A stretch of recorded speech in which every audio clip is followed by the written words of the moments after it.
नमस्कार दोस्तों, wealth sky की न्यू इंटरेस्टिंग एक्साइटिंग वीडियो में आप सभी लोगों का स्वागत है। मेरा नाम है सुधीर और बात करेंगे इस वीडियो में हम Nifty and bank Nifty option chain के बारे में उसको समझने की कोशिश करेंगे, अंडरस्टैंड करेंगे कि कल हमारी छुट्टी है। ठीक है, हमने ऑलरेडी 2 दिन हमारी छुट्टी होती थी, सैटरडे संडे की, और कल हमारा मार्केट हॉलिडे है बिकॉज ऑफ गुरु नानक जयंती की। तो हम ट्यूसडे को खुलेंगे, तो ट्यूसडे का ट्रेडिंग सेशन कैसा रह सकता है इस चीज़ को हम समझने की कोशिश करेंगे। तो जल्दी से चलते हैं ऑप्शन चेन डाटा पे, देखते हैं और समझते हैं।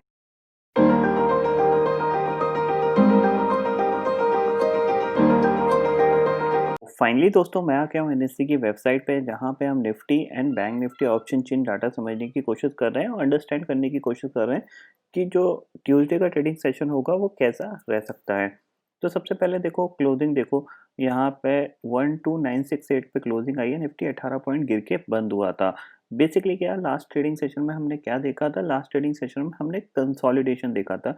ये आपको मैं यहाँ पे क्लियरली दिखा देता हूँ। ये देख सकते हो आप, अगर डे चार्ट पे देखें यहाँ पे, तो आपको क्लियरली दिखेगा कि एक छोटी सी रेड कैंडल बनी है जो कि एक कंसोलिडेशन की थी। बट निफ्टी ने रेड कैंडल बनाई है। और बैंक निफ्टी की देख लेते हैं, बैंक निफ्टी ने कैसी कैंडल बनाई है। बैंक निफ्टी ने भी रेड कैंडल बनाई है, बट थोड़ी सी ऊपर बनाई है। ओके, तो अब यहाँ पे समझते हैं कि कैसा रह सकता है ट्यूसडे का ट्रेडिंग सेशन। देखो 15 मिनट का चार्ट है। इंपॉर्टेंट सपोर्ट मैं बता चुका हूँ आपको, 12,800 से लेके 12,750, ये जोन बहुत ही ज़्यादा इंपॉर्टेंट सपोर्ट का जोन है। जिन लोगों ने तेजी की पोजीशन स्टिल होल्ड कर रखी है, मतलब मार्केट में जिन लोगों ने तेजी कर रखी है, चाहे वो एफआईआई हो, चाहे वो ट्रेडर्स हो, कोई भी हो, उनके लिए मोस्ट इम्पॉर्टेंट जो स्टॉप लॉस है वो 12,750 का ही है। किसी के लिए हो सकता है क्लोजिंग बेसिस का हो, किसी के लिए हो सकता है सिर्फ ब्रेकिंग लेवल का हो, यानी ब्रेक करते ही वो अपनी पोजीशन को काट लेगा। कुछ हो सकते हैं कि क्लोजिंग बेसिस पे इसको होल्ड कर रहे हैं। ये स्टिल मैं भी आपको पिछले कुछ दिन से बोल रहा हूँ कि ये जो जोन है आपका 12,800 और 12,750, ये एक बहुत ही अच्छा सपोर्ट जोन है। क्यों सपोर्ट जोन है? क्योंकि हम ऑलरेडी तेजी में हैं। फिलहाल हमारे पास ग्लोबली ऐसा कोई सिनेरियो नहीं बना है नेगेटिविटी का, जिसकी वजह से हम इस लेवल को तोड़ के नीचे जाएं। अल्टीमेटली मार्केट क्या कर रहा है? पिछले कुछ दिन से मार्केट क्या करता है? आपको मार्केट एक हाई बनाया, हाई बना के बाद प्रॉफिट बुकिंग आई, फिर मार्केट ने ऊपर जाके एक और नया हाई बनाया, फिर प्रॉफिट बुकिंग आई, और फिर यहाँ से ये बाउंस करके ऊपर जाने की कोशिश कर रहा है। ठीक है, तो ऊपर जाने के लिए कौन सा इंपॉर्टेंट लेवल है? जैसे कि मैंने आपको लास्ट ट्रेडिंग सेशन में बताया था कि 13,040 के ऊपर अगर हम टिकते हैं, तो फिर मार्केट एक और नया लाइफ टाइम हाई बनाने की कोशिश करेगा। ठीक है ना? क्योंकि यहाँ से हम तेज़ी से गिरे थे, जैसे हम यहाँ से तेज़ी से गए थे तो मार्केट ने इसको रिकवर कर दिया था तुरंत। सेम चीज़ अगर यहाँ से हम इस लेवल को निकालते हैं, तो ये जो गिरावट आई है तेज़ी से, इसको मार्केट रिकवर करने की कोशिश करेगा, और जो नेक्स्ट टारगेट हो सकता है 13,150 का, और 13,150 के ऊपर जाते हैं तो 13,200 का टारगेट आपको मिल सकता है। ठीक है? यानी अगर आपको तेज़ी करनी है तो आप फ़ोकस रखो 13,050 के निकलने का। 13,050 के ऊपर आप तेज़ी कर सकते हो 100 पॉइंट की। और अगर आप मंदी करना चाहते हो अच्छी वाली, तो मैं आपको यही बोलूँगा कि आप 12,750 को टूटने का वेट करिए। नहीं तो आप क्या करिए कि 12,800 और 750 के ज़ोन में आप एक बार बाइंग की कोशिश करिए, और स्टॉप लॉस लगा लीजिएगा 12,730-20 का, और वहाँ पे आपको एक, अगर बाउंस बैक देखने को मिलता है तो एक अच्छा प्रॉफिट आपको मिल सकता है।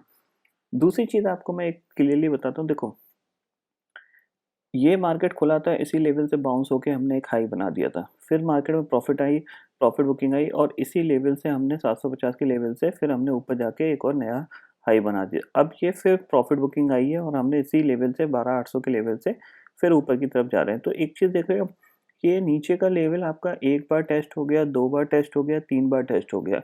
तो अब there will be the chances कि मार्केट अगर इस लेवल पे आता है, तो मार्केट इसको ब्रेक कर सकता है, क्योंकि 3 बार ये अटेम्प्ट हो चुका है। ठीक है ना? अगर ये चौथी बार अटेम्प्ट करके मार्केट बाउंस कर जाता है, तो 5वीं बार आप 100% होके शॉर्ट कर सकते हो इस लेवल पे, कि उसके टूटने के चांसेस बहुत ज़्यादा बनेंगे।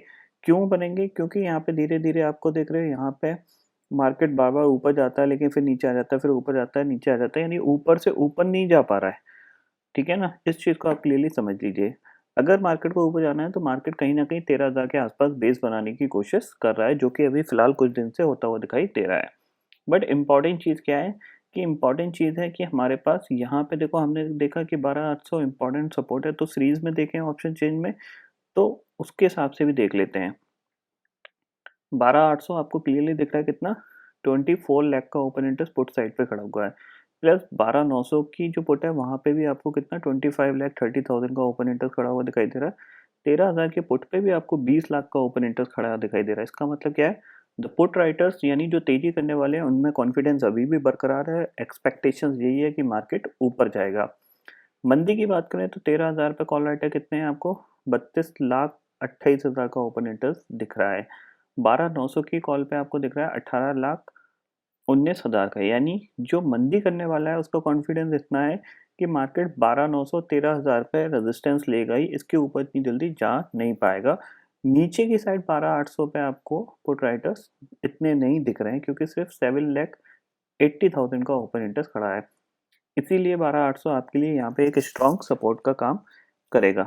ओके, यानी ऊपर के लेवल पे हमें 13,050 और 13,100 पे क्या होगा, थोड़ा सा सेलिंग प्रेशर मिलता ही रहेगा, क्योंकि यहाँ पे ओपन इंटरेस्ट जैसे कि मैंने आपको 2 दिन जब ये हमने इस ट्रेडिंग सेशन को प्ले किया था उसके बाद भी मैंने आपको बोला था कि ऊपर के लेवल पे आपको प्रेशर मिलता रहेगा।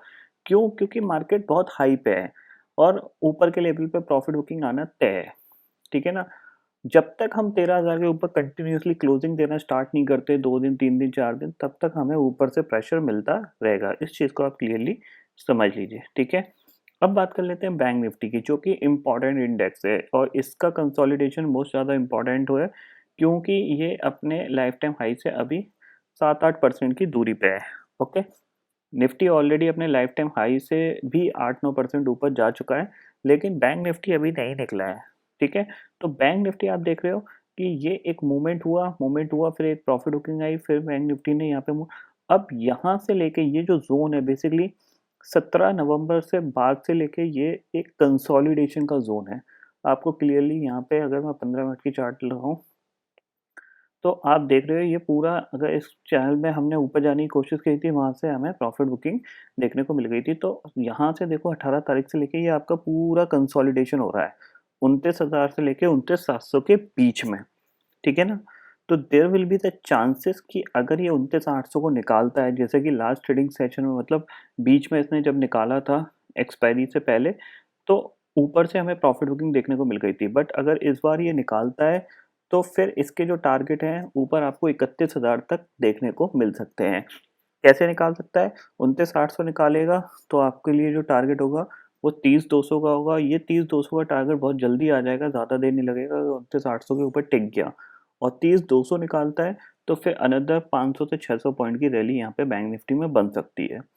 नेगेटिव फिलहाल मैं इसलिए नहीं हूँ क्योंकि कहीं पे भी ऐसा माहौल दिख नहीं रहा है नेगेटिविटी का, जिसकी वजह से हम नेगेटिव रहे। ऊपर से प्रॉफिट बुकिंग आएगी, स्लाइटली प्रॉफिट बुकिंग आती रहेगी आपको 500 600 700 पॉइंट की, बट कंटिन्यूअसली आप गिरोगे ऐसा फिलहाल अभी माहौल नहीं है, जब तक ग्लोबली कुछ प्रॉब्लम आती नहीं है। अगर ग्लोबली कल से डाउ गिरना स्टार्ट कर दे 300 400 500 पॉइंट, और जो इम्पोर्टेंट लेवल है इसका 29,800 का, उसके नीचे निकल के 29,600 का जो आपका इम्पोर्टेंट लेवल है उसके निकल के जाके नीचे कामकाज करने लगता है, ये आप देख सकते हो कि ये एक ले इसके लिए इम्पोर्टेंट लेवल आपका 29,000 का, ये एक बहुत ज़्यादा इम्पोर्टेंट लेवल रहेगा। और अगर एक रिसेंट में देखें तो रिसेंट में आपके लिए 29,500 का इम्पोर्टेंट लेवल रहेगा। लास्ट ट्रेडिंग सेशन में इसने एक डोजी बनाई है और एक कंसोलिडेशन हुआ है, यहाँ पे भी आप देख सकते हो। ये इसने ब्रेकआउट दिया था 31 30,100 के ऊपर निकला, उसके बाद एक प्रॉफिट बुकिंग ट्रेडिंग सेशन हुआ। प्रॉफिट बुकिंग के बाद इसने last trading session gap up खोला, नीचे आया, फिर वहीं क्लोज हो गया जहाँ पे ओपन हुआ, ऑलमोस्ट उसके पास में। तो यहाँ पे भी अभी कोई ऐसा सिनेरियो नहीं बना है जिससे लगे कि मार्केट गिरने वाला है। अगर नैस्डैक की बात करें तो लाइफ टाइम हाई के पास ही ट्रेड कर रहा है। अगर हम मेजर इंडेक्सेस की बात करें तो यहाँ पे एक बार देख लेते हैं। देखो नैस्डैक लास्ट ट्रेडिंग सेशन में भी 1% ऊपर बंद हुआ है। डाउ जोन्स ऑलरेडी चला था, तो पिछले कुछ दिन से नैस्डैक एक कह सकते हैं कंसोलिडेशन में था। उसने यहाँ पे एक अच्छा खासा, ये देखो रहे हो, यहाँ पे ये कंसोलिडेट किया और उसका ब्रेकआउट दिया, और कितने पॉइंट की रैली यहाँ पे इसने बना दी, 11,900 ब्रेक दिया तो 12,200 पे जाके इसने नया लाइफ टाइम हाई पे क्लोज हुआ है। ठीक है ना? तो फिलहाल ग्लोबली माहौल ठीक ठाक है, अच्छा है, और हम भी अगर देखा जाए तो दिसंबर मंथ में एक रैली नॉर्मली बन जाती है ग्लोबल मार्केट में और हमारे मार्केट में उसको फॉलो करते हुए। तो व्यू यही है कि जब तक आपके पास बैंक निफ्टी 28,500 के नीचे क्लोज नहीं होता है, आप तेजी में रहिए। निफ्टी 12,750 के नीचे क्लोज नहीं होता है, आप तेजी में रहिए। डिप का यूटिलाइजेशन करिए तेजी की पोजीशन क्रिएट करने के लिए। डिप आएगी, डेफिनेटली आएगी, 100% आएगी, बट उसमें कोशिश करिए तेजी की पोजीशन बनाने की। यही मेरी आपसे एक्सपेक्टेशंस रहेगी और यही मेरा आपका सजेशन है। बाकी स्ट्रिक्ट स्टॉप लॉस के साथ पोजीशन को फॉलो करिए। अगर स्टॉप लॉस ट्रिगर होता है तो आप जो भी आपका लॉस होगा उसको एक्सेप्ट करिए। अगर नहीं होता है तो जो भी प्रॉफिट हो रहा है उसको एक्सेप्ट करिए। तो आई होप दोस्तों ये पर्टिकुलर डाटा आपको समझ में आ गया होगा। दोस्तों फिलहाल इस वीडियो में इतना ही है। आई होप ये वीडियो आपको पसंद आएगा। वीडियो पसंद आता है तो लाइक और शेयर जरूर करिएगा और चैनल को जो सब्सक्राइब कर लीजिए, क्योंकि मैं सुधीर लेके आता रहूँगा हर दिन आपके लिए नए नए वीडियो। इसी के साथ शुक्रिया दोस्तों।